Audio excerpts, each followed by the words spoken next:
ಪಾಂಚಾಲ ದೇಶರಾದಂಥ ದೃಪದ ಏನಿದ್ದಾನೆ, ದೃಪದನು ಇದೇ ಕಾಲದಲ್ಲಿ ಬಂದು ನೋಡಿ. ಅವನದ್ದೊಂದು ವಿಚಿತ್ರ ಕಥೆ. ಈ ಪಾಂಚಾಲ ದೇಶದ ರಾಜ ಪೃಷತ ಏನಿದ್ದಾನೆ, ಪೃಷತ ಅಂತ, ಅವನು ಹೀಗೆ ಸಂಚಾರ ಮಾಡಬೇಕಾದ್ರೆ ಅವನು ಒಬ್ಬ ಅಪ್ಸರಾಸ್ತ್ರೀಯನ್ನು ನೋಡಿದ್ನು.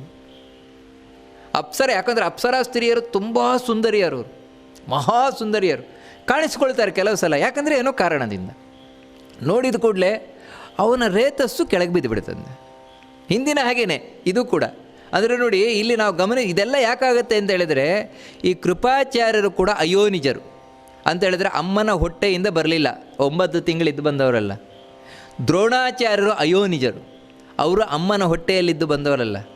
ಈ ದೃಪದನು ಅದೇ ಅಂಥವನೇ.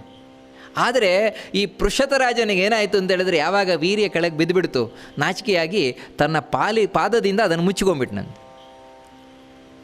ಆದರೂ ಕೂಡ ಅದರಿಂದ ಒಂದು ಮಗು ಬಂತು. ಯಾಕಂದರೆ ಪೃಷತರಾಜನು ಮಹಾ ತಪಸ್ವಿ. ಆ ಮಗುವಿಗೆ ಹೆಸರೇನು ಅಂದರೆ ದೃಪದ ಅಂತ. ಯಾಕಂದರೆ ಪಾದದಿಂದ ಅದನ್ನು ಮುಚ್ಕೊಂಡ್ಬಿಟ್ನಲ್ವ, ಅದರಿಂದಾಗಿ ದೃಪದ ಅಂತ ಹೆಸರು ಬಂತು. ನಿಜವಾಗಿಯೂ ಇವನು ಒಬ್ಬ ಗಂಧರ್ವ, ಹೂಹು ಅಂತ ಒಬ್ಬ ಗಂಧರ್ವ. ಆ ಹೂಹು ಗಂಧರ್ವನೇ ದೃಪದನಾಗಿ ಬಂದದ್ದು.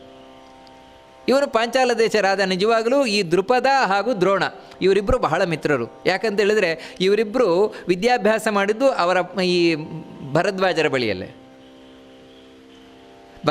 ಬಳಿಯಲ್ಲೇ ದ್ರೋಣಾಚಾರ್ಯರು ತಾವು ವಿದ್ಯಾಭ್ಯಾಸವನ್ನು ಮಾಡಿದ್ದು. ಅಲ್ಲಿಗೆ ದೃಪದನು ಬಂದ. ದೃಪದನು ಅಲ್ಲೇ ವಿದ್ಯಾಭ್ಯಾಸ ಮಾಡಿದ್ದು. ಈ ಕಥೆಯನ್ನು ನಾವು ಮುಂದೆ ವಿಸ್ತಾರವಾಗಿ ನೋಡ್ಕೊಂಡು ಹೋಗ್ತೇವೆ. ಇದೇ ಸಂದರ್ಭದಲ್ಲೇ ಬಂದಂತಹ ಇನ್ನೊಬ್ಬ ರಾಜ ಯಾರು ಅಂತ ಹೇಳಿದರೆ ವಿರಾಟ ರಾಜನು ಕೂಡ ಈ ಸಂದರ್ಭದಲ್ಲಿಯೇ ಹುಟ್ಟಿ ಬಂದವನು. ಇವನು ಯಾರು ಅಂತ ಹೇಳಿದರೆ, ಇವನು ಇನ್ನೊಬ್ಬ ಗಂಧರ್ವ ಹಾಹ ಅಂತ.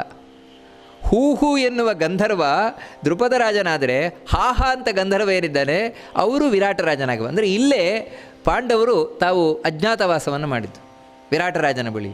ಹೀಗೆ ಇವರಿಬ್ಬರೂ ಕೂಡ ಒಂದೇ ಕಾಲದಲ್ಲಿದ್ದವರು.